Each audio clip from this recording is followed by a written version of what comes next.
Welcome to the Rose Tackle Football Show, the first show of the new season. My name is Michael. I'm John. And we are the commissioners of the Rose Tackle Football League, here to bring you a little bit of content throughout the season.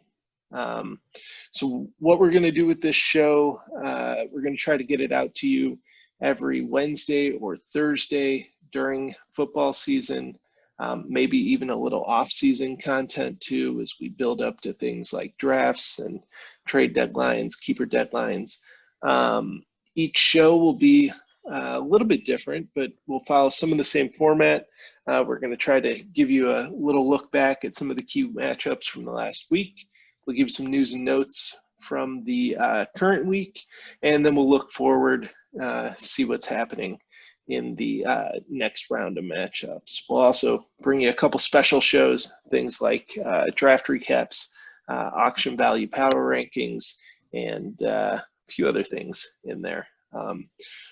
It may be just John and I from time to time, but we're also going to try to have a few guests on here and there. People like yourselves, the people listening to this. Although who knows, maybe at some point, we have a guy like Adam Schefter on as things grow and the league starts getting a little more coverage. Or the great, Jay Cutler's not doing anything right now, so we could probably. That's true. That's true. He did have his mind toward media for a little while before he re-signed with Miami a couple of years ago. So, or not signed with Miami. Okay. And Blake Bortles no longer doing construction, ripping cigs. He's back on an NFL roster, so that's true. He's still ripping cigs, though. I got a feeling he's still doing that. All right. So we'll get started here, taking a look back to the week that was. We're going to highlight one matchup this week, and it was a pretty big matchup. High scoring point total combined, and a clash of one Titan and one average Joe. That's the Battle of the Peters, the Alpha Peters versus the Average Peters. The Alpha Peters won this one by quite a bit. He certainly was flexing, that's for sure. Indeed. It was nearly a 50-point win. John, yes, the largest shit kicking of the week for sure. It sure was. But looking back over the matchup, I think they both had two huge performances from their quarterbacks. Cam Newton looks like he's going to be one of the steals of the draft, and letting him slide as far as he did in terms of value is probably something we should all be ashamed of at this point. I would have to agree. It's probably like 31 other NFL teams that are feeling a little bit ashamed of themselves right now for not signing Cam Newton in the offseason. Indeed. A lot of us are feeling that. Yes, one of them calls Chicago home. Yes. So, two huge performances from their quarterbacks, but more importantly, and I think for the average Peters, was a lack of performance from some key guys.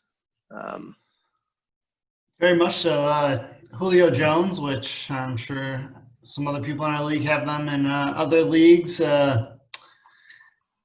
could be out multiple weeks now, and the average Peters is going to struggle with that, having not much on his bench to cover for him. But Larry Fitz also not showing up, and Greg Olsen dropping a goose egg. Well, I'm not sure it's fair. I'm not sure it's fair to expect Larry Fitz or Greg Olsen to show up. Those guys are combined like 80 years old. But that being said, he got key huge performances from the guys that he paid a lot of money for, right? And in fact, the average Peters would have beaten just about everybody else in the league this week had they played them, minus one team. Who was it? The Blue Barracudas, minus Steve. Yes, minus Steve's team. Yes. So I think going forward, they're in the same division. What's your take on that division, Jen? Let's see. And the other person in that division, just we have a full frame reference here is Alec. And he had a rough first week being booted off the island with his low score, but he came back strong. And so, we'll get a little more into his team later, looking at a trade that he just put together. But that division's going to be hard fought. Everyone's 1-1. It's the only division that everyone's won and lost one game. And Peter, the Alpha Peter, that is, has put up a tremendous amount of points. Well, I mean, all those points were basically put up in this past week. That's true. One tremendous, as you said, performance on the backs of, I think, some performances he's unlikely to get again. Maybe that's not fair to say, but Tyler Higbee putting up, an ungodly sum, right? an ungodly sum of points. I got a hard time believing he's going to see that again this season. Sure.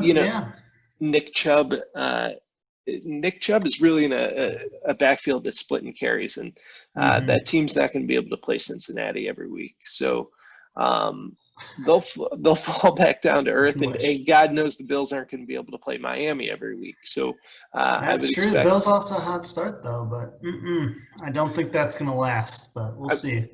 I mean, a hot start in Diggs is going to be a big part of that offense, and as long as Josh Allen can keep airing the ball out the way that he has been, which I know Ken is probably ecstatic about seeing Josh Allen throw that deep ball, but I think some of these players are gonna come back down to earth a little bit.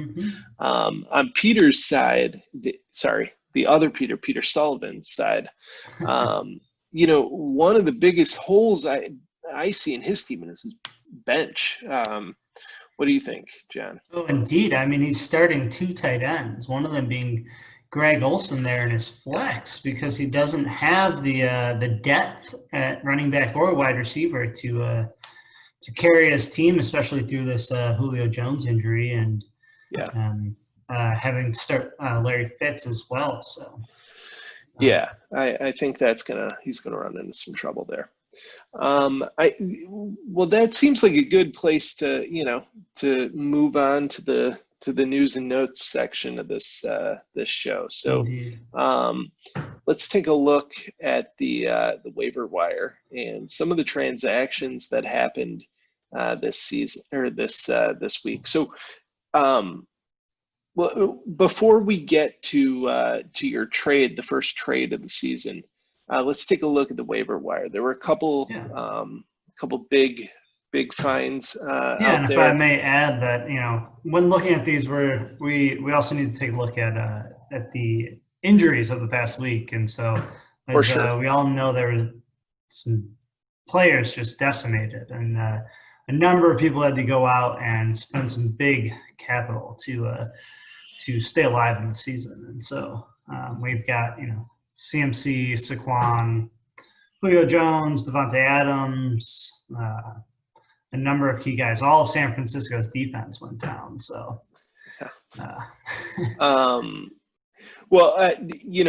you were one of those people. You had Saquon go down. Looking at the fab offers, you were fortunate enough to get yourself Mike Davis. Tell us a little bit about that. Yeah, for me, I was waffling, Mike Davis, Devonta Freeman, some of these other guys, Henderson, McKinnon. I figured Mike Davis might be able to put me in a better position to make a trade down the line here and try to move some people. Is Mike Davis just trade bait? He is trade bait. He's trade bait. So if anyone's listening, he is available. It's very, very possible that nobody's listening. Just keep that in mind. Well, for you, if you would like to make a trade here, we can do that. But I figured I had about $75 left in my fab, and I figured I'd throw about 30% at it. Okay. And make sure to just something I was comfortable, spending, and seemed like I got it just a little bit over the second highest bid, so feel pretty good Yeah, I about think that. you were right on. In fact, all the bidding this week was pretty competitive if you look at it. So there were a couple players, Jerick McKinnon and Mike Davis were kind of the two players that seemed to be the most sought after. And Fitz, Brendan El Bomberlero, which I probably didn't say correctly, but his team is having a rough go of it. I just want to kind of pull this up real quick. Fitz's team really hit hard by some of the injuries here. Christian McCaffrey on his IR, Paris Campbell, who I think he just picked up earlier this year, on his IR. Jalen Reagor, it came out today. Jalen Reagor is a torn ligament in his thumb. So he's going to be put on IR here. And then as you go up the line here, he's got Cam Akers, who's injured. Kenny Galladay, who's hasn't played yet. And then Juju, who's also injuring nursing an elbow injury, I think it is. And so he's that's rough. And to add to that, not only has he been hit by the injury bug, he wasn't able to latch on to any of the guys that any of the big ticket guys that he bid on this week. Fitz came in second in not one, not two, but three of the bidding wars, even losing out to the Alpha Peters for Daryl Henderson for $2 instead of $3, but came in just below you for $22 with Mike Davis, and then bid 14 and was the second highest offer on Jerick McKinnon. So that's rough. That's a rough week playing the waiver wire. And it looks like he went out and picked up just the Los Angeles Chargers defense here to compensate, but it does not look like he made any other moves once these came out. So no, but there's still running backs out there. Deion Lewis is still out there, and that could be somebody he targets. I don't know how excited you get about somebody like Deion Lewis, but not very. Yeah, he's about the best of the bunch out there. So any other big takeaways this week from the waiver wire?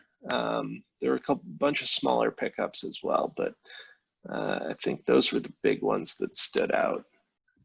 N'Keal Harry is a great pickup. I targeted him in my leagues. Is N'Keal Harry a great pickup? For $7, that's what I paid for him in another league, and if Cam Newton keeps throwing the way he is, I think he has a chance to be someone like a Darius Slayton. You think so? Threat, yeah. Not quite like a Calvin Ridley #2 or a Godwin, but I think he's off to a hot start. As you see there, targeted 12 times. 12 targeted, sure, yeah. I'm just not sure how much you're gonna. I don't know. Watching that football game, I didn't get the sense that N'Keal Harry was somebody I put a lot of faith in. But that's fair. Good luck. We'll see. It is a keeper league, so we'll see. For sure. Down the line, he turns into something. Sure. Yeah. It's going to get him for cheap for the next couple of years. So, definitely. That's something that I've been eyeing too. Speaking of picking up guys, tell us about this. Tell us about this trade. Oh yes. Well, it started with me reaching out to Alec and trying to shop George Kittle, and somehow he. I wanted Mixon, and he wanted Godwin, and somehow George Kittle got lost in the mix there, and that's what we ended up with there. And I'm pretty happy with it. Joe Mixon hopefully will be able to shore up some of my running back woes with Saquon Barkley and pick up Mike Davis now that I can trade Mike Davis if needed, having Joe Mixon coming in, and then Josh Kelly is a potentially a good future piece, and so is Nicole Hardman, depending on what happens in Kansas City, in the future with Sammy Watkins or Tyreek Hill and whatnot. And then shipped off what was the number 2 wide receiver in the league last year, and Chris Godwin. And that's going to help Alec quite a bit. And so he's now teamed up Godwin and Mike Evans to be his wide receiver core. You're putting a lot of faith in Tom Brady there, Alec. Which, I think the bigger concern for me from Alec's perspective is trading away Joe Mixon.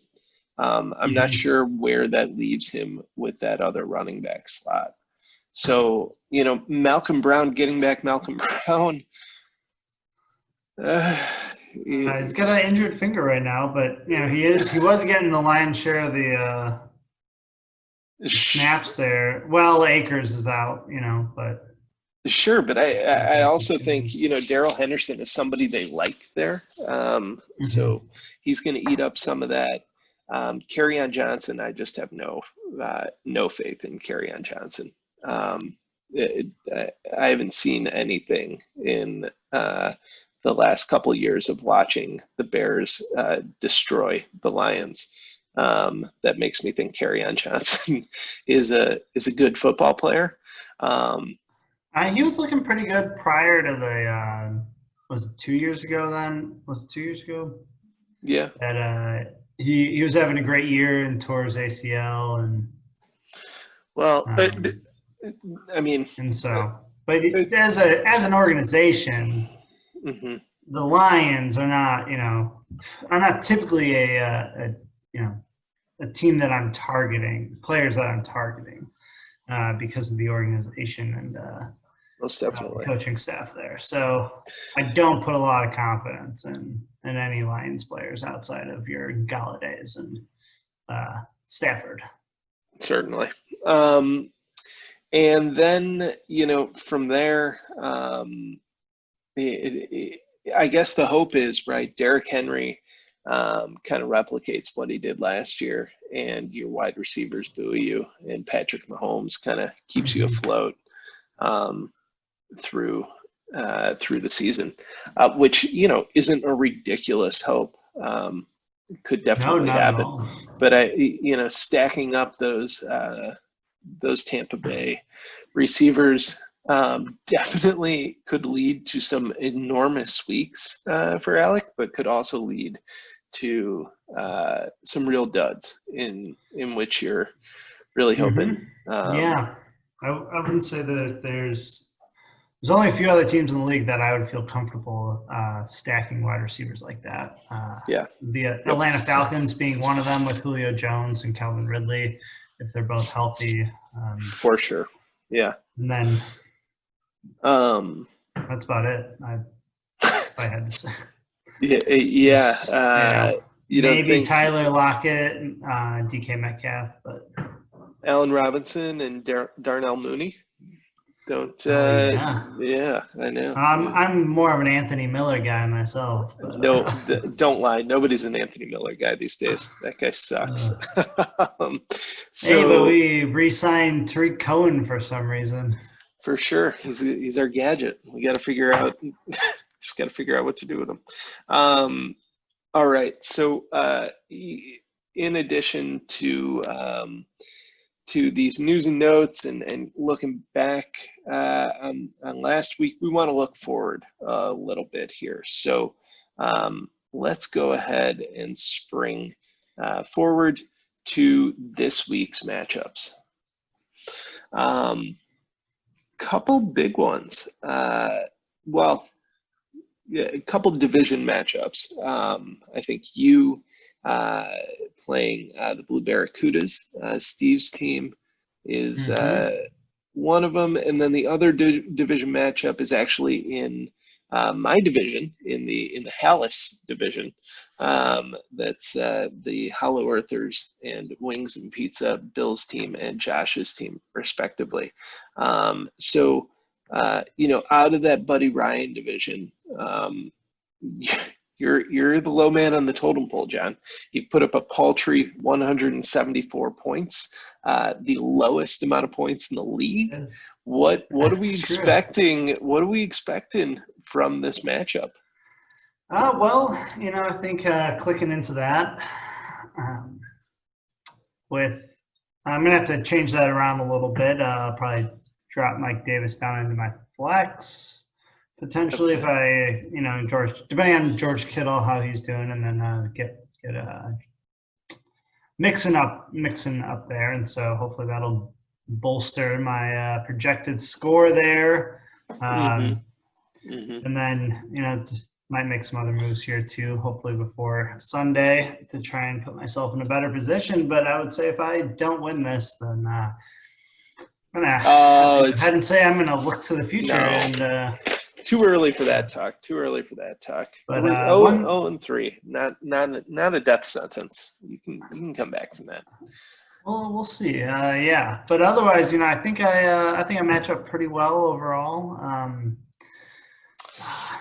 Got some scary guys on the other side, though. I will say that with Darren Waller and Prescott and Waller was basically the only guy on Las Vegas that caught a pass on Monday night. It was pretty incredible.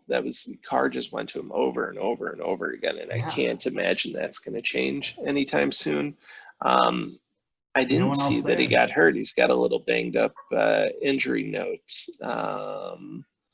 Looks like he didn't practice on Wednesday in his knee, but could easily be nothing serious. So just a little banged up, but 16 targets. That's what you like to see out of a tight end. That's Julio Jones, DeAndre Hopkins level targets. For sure. I do want to note, Steve's team, the Blue Barracudas. If you remember in the auction, Steve and Ken basically didn't bid on anybody for about an hour. Certainly felt like it. And really tried to play kind of this middle tier of guys. Guys like, Hollywood Brown, guys like DJ Moore, J.K. Dobbins, Will Fuller, Brown, Raheem Mostert, who I think that's a big loss, obviously. Shark, but I think the big one here is Fuller. I read a lot about Fuller coming into that auction, and he seemed to be the guy that everybody kind of was talking about as a guy that could really pop off this year. And it just, it hasn't happened, right? 0 targets against Baltimore.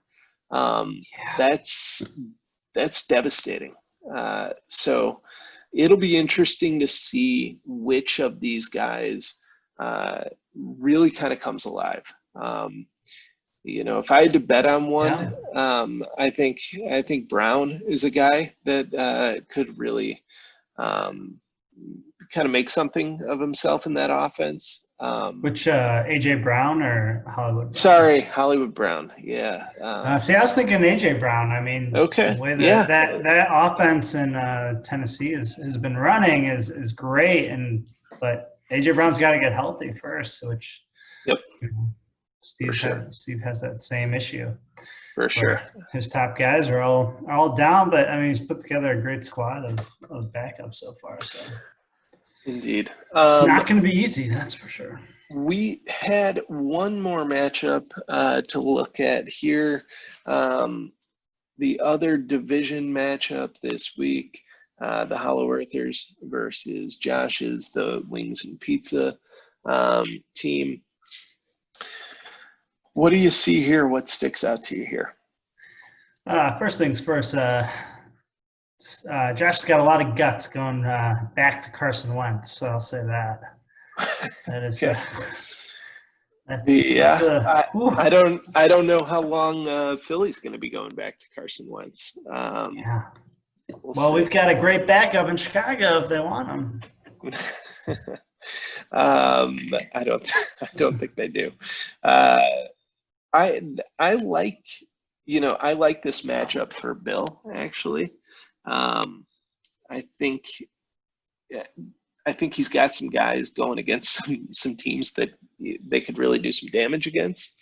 Um, there's no reason why against a depleted Denver defense, Fournette can't have another huge week this week.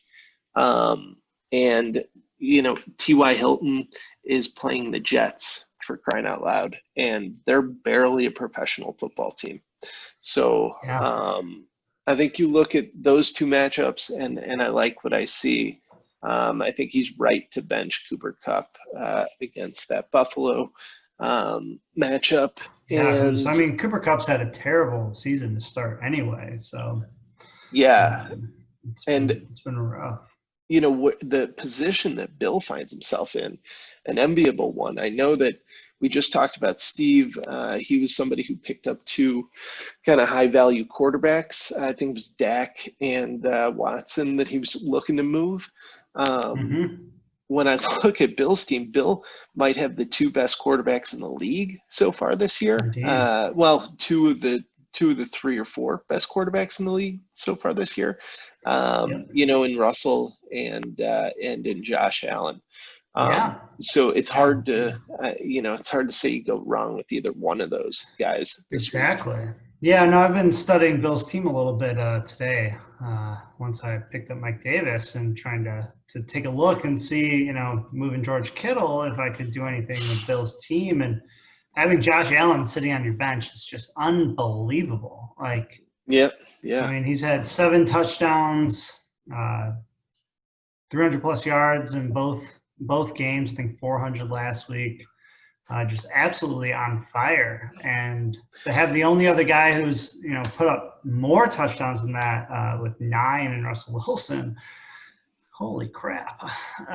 And then, looking at the rest of his team too, like tough decisions. You got Devontae Parker, who's finally healthy, and that's not a tough decision.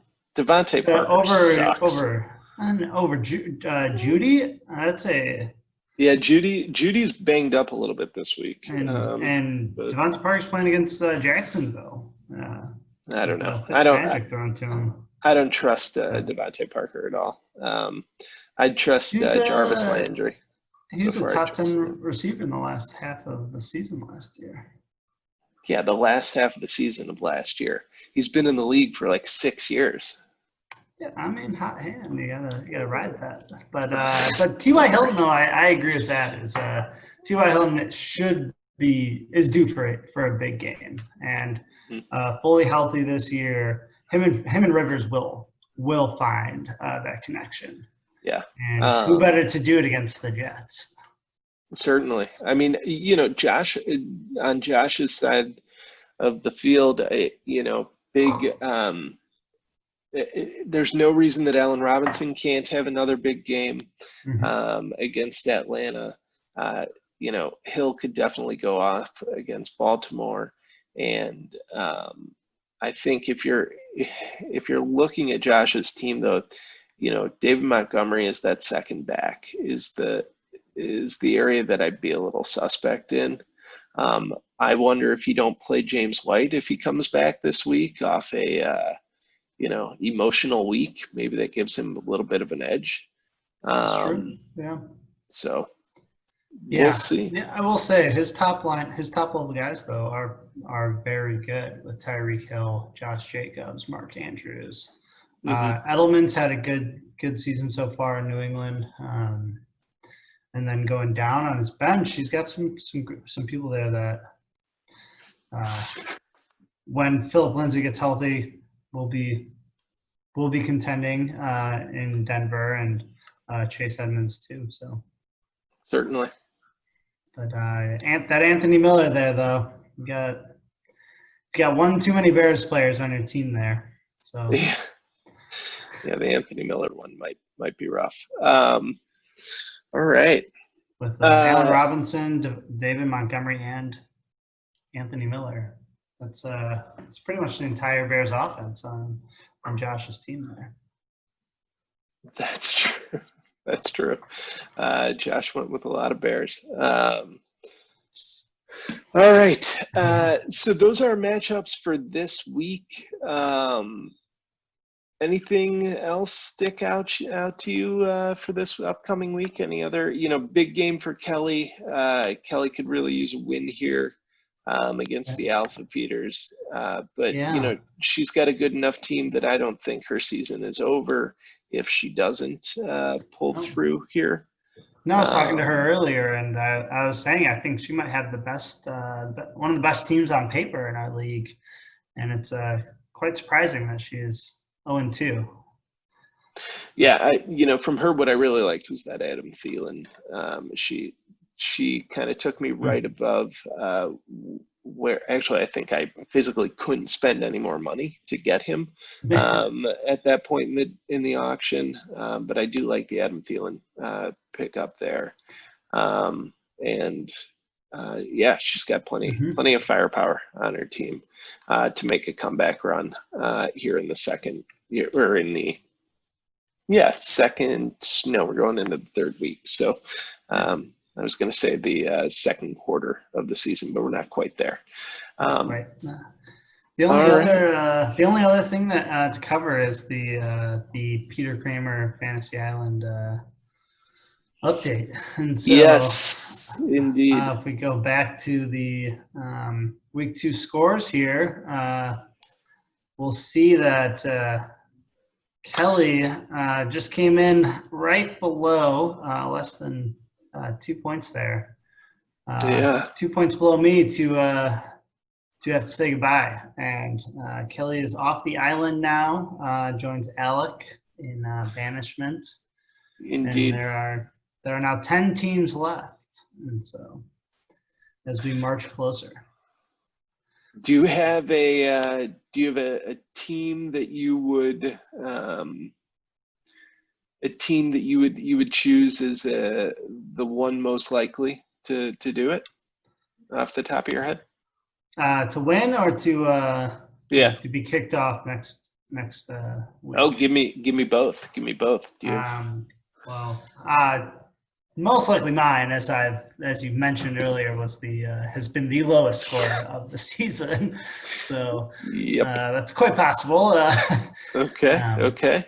But I have won Fantasy Island before going 4-7. So it's possible. Indeed. But indeed. To win, the average Peters are a good bet there. Scoring third highest this week. Putting up decent points though, and as he says, he's average, right? So he's got to beat just one more person each week. But if he beats half, then he's safe the whole time. So indeed. He might coast. I could see the average Peters sitting on the beach, just enjoying a cocktail for most of the season. And so I don't see him leaving the island anytime soon. All right. I like it. Okay. Well, with that, we will say goodbye for the week. So thanks everyone for listening, and we will be back with you next week. We'll see what we have in store then. Good luck out there on the gridiron, and thanks for listening. See y'all next week. Cheers.